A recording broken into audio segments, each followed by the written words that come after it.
Em meio ao silêncio das ruas de uma vila modesta, onde a esperança parecia ser apenas um sonho distante, um menino olhava para o horizonte com olhos grandes demais para a sua realidade. Aqueles olhos não viam só o que havia à sua frente, viam o que poderia ser. Em um país devastado pela guerra, onde as sombras da pobreza insistiam em permanecer, aquele menino carregava um fogo interior que nada poderia apagar, a vontade de transformar o mundo. Não apenas o seu mundo, mas o mundo inteiro.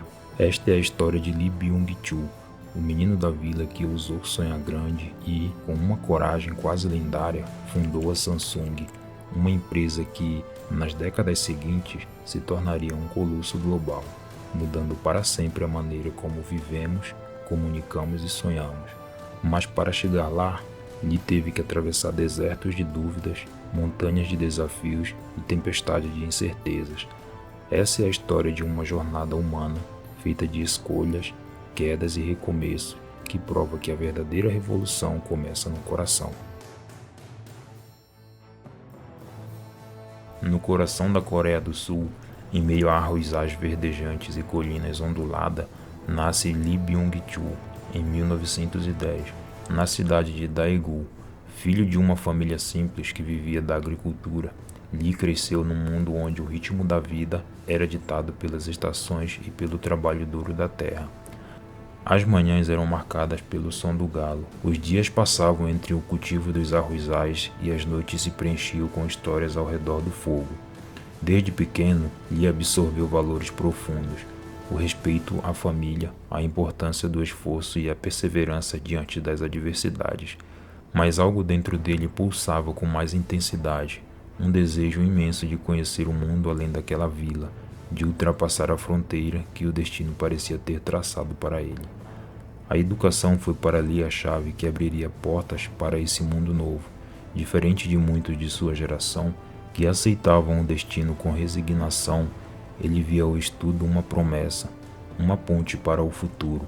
Ele devoraria livros, aprendia línguas e buscava entender a complexidade de um mundo em transformação.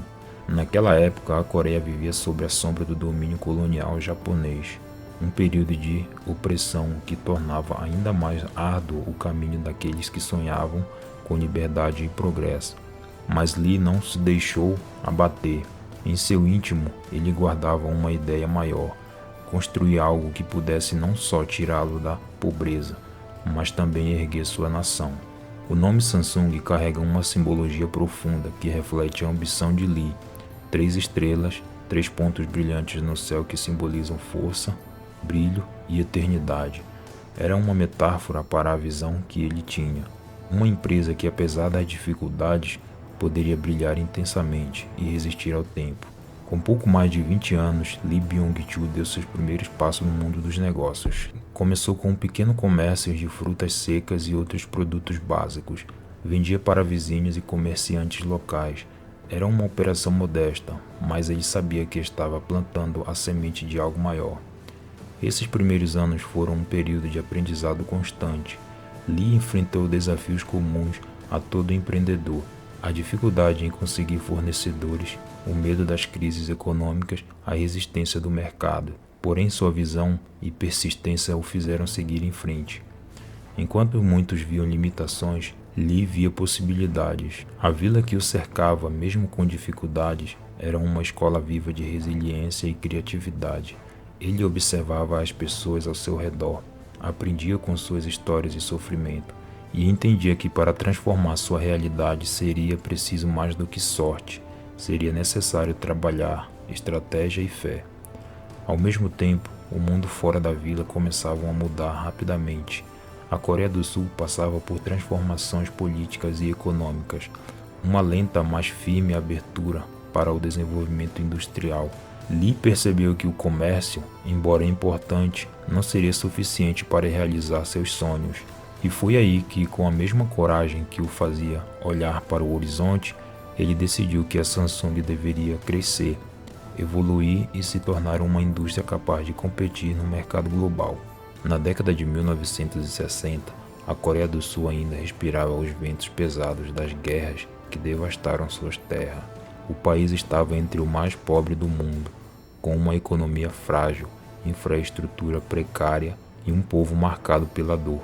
Mas movido por sua força silenciosa, a vontade de reconstruir, foi neste cenário que Lee Byung-chul entendeu uma verdade inquestionável: o comércio, por mais honesto e próspero que fosse, não seria suficiente. O mundo estava mudando e a Coreia precisava mudar com ele. O futuro não pertencia mais a quem vendia, mas sim a quem criava. Lee olhou para além dos balcões de seu pequeno negócio, observou os países que cresciam, percebeu que a industrialização era o motor que impulsionava nações e mudava destinos. E com uma decisão que parecia impossível para muitos, escolheu transformar sua modesta empresa em uma indústria. Mas o caminho estava longe de ser fácil. A Coreia tinha quase nada, faltava infraestrutura, faltava dinheiro, faltava máquinas, profissionais qualificados e até energia elétrica estável em algumas regiões. As estradas eram de terra batida, o transporte era limitado, as exportações quase inexistentes. E ainda assim, no meio desse caos, Lee viu uma oportunidade. Ele começou com o que parecia possível. A Samsung deu seus primeiros passos industriais fabricando celular, farinha e tecidos, produtos básicos, mas essenciais para uma nação que precisava se erguer. Cada fábrica que Lee inaugurava não era apenas um prédio de concreto e aço, era um manifesto, uma declaração silenciosa de que, mesmo com todas as limitações, era possível criar, produzir, gerar empregos e esperança. Logo ele percebeu que o caminho da indústria tradicional tinha limites. O futuro não estava só no que se podia tocar, mas no que se podia imaginar. E essa imaginação começava a tomar forma na tecnologia.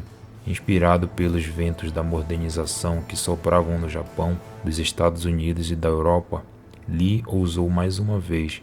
A Samsung começou timidamente a se aventurar no universo da eletrônica. Televisores em preto e branco, geladeiras, ventiladores e rádios foram os primeiros produtos, simples, rudimentares até, se comparado aos padrões internacionais da época, mas para a Coreia eram mais do que produtos, eram símbolo de um país que queria finalmente caminhar de cabeça erguida. Os desafios eram imensos, a qualidade dos primeiros produtos era inquestionável, as peças precisavam ser importadas e o custo era altíssimo. Muitos duvidaram, houveram quedas, fracassos e quase falência. Mas Lee entendia algo que poucos compreendiam. Errar fazia parte do caminho certo. Em cada erro ele via um ajuste, em cada falha uma oportunidade de aprendizado. E pouco a pouco a Samsung começou a dominar o que antes parecia inatingível. A década de 1970 trouxe mais um salto. O governo sul-coreano, percebendo o potencial das chamadas chaebus, conglomerados familiares como a Samsung, passou a incentivar o desenvolvimento industrial, oferecendo créditos, subsídios e apoio técnicos. Lee, com seu espírito inquieto e visão estratégica, soube aproveitar cada oportunidade. Investiu em pesquisa, na capacitação de seus funcionários e na construção de fábricas cada vez mais modernas. Mas havia algo ainda mais poderoso por trás de cada decisão: o propósito. Para Lee, a Samsung não era apenas um negócio, era uma missão de provar que um menino da vila, um filho de agricultores, podia sim criar algo que não apenas mudaria sua própria vida, mas também erguer uma nação inteira. O mundo estava prestes a conhecer não só a força de uma empresa, mas a resiliência de um povo que decidiu não se curvar ao destino. No final dos anos de 1990, enquanto o mundo assistia à explosão da internet, a Samsung já não era mais apenas uma empresa coreana. Era um nome global presente nas casas, escritórios e bolsos de milhões de pessoas. E no centro de tudo isso estava a filosofia de Lee: qualidade em primeiro lugar, mudança constante e nunca aceite que o impossível seja uma barreira. O mundo conhecia a Samsung não apenas como uma marca, mas como um símbolo de reinvenção, resiliência e visão. Em 2009, a Samsung deu um passo que mudaria não só o destino, mas também como bilhões de pessoas viveriam suas vidas.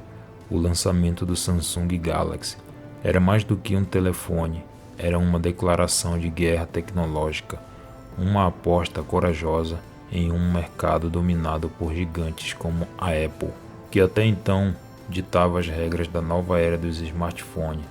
Mas a Samsung não se intimidou. Ela colocou nas mãos do público algo poderoso: design moderno, hardware robusto, tela cada vez maiores, nítidas, vibrantes, capazes de transformar a comunicação, o trabalho, o entretenimento e a vida cotidiana. O mundo assistiu quase sem acreditar ao crescimento acelerado da Samsung. A cada ano, uma nova geração de dispositivos mais poderosos, mais rápidos e mais inteligentes. E assim como antes, os desafios eram enormes: concorrência acirrada, processos judiciais, críticas, erros de projeto, acidentes que viraram manchete no mundo todo. Cada tropeço parecia por um instante ameaçar toda a escalada, mas a essência que construirá a empresa continuava viva: errar, aprender, melhorar, superar. A Samsung não se contentou em apenas seguir tendências, ela começou a criá-las. Inovou nas telas curvas, nas câmeras de múltiplas lentes, na resistência à água, na integração entre dispositivos, na construção de ecossistemas que conectaram televisores, smartphones, eletrodomésticos, relógios e até carros.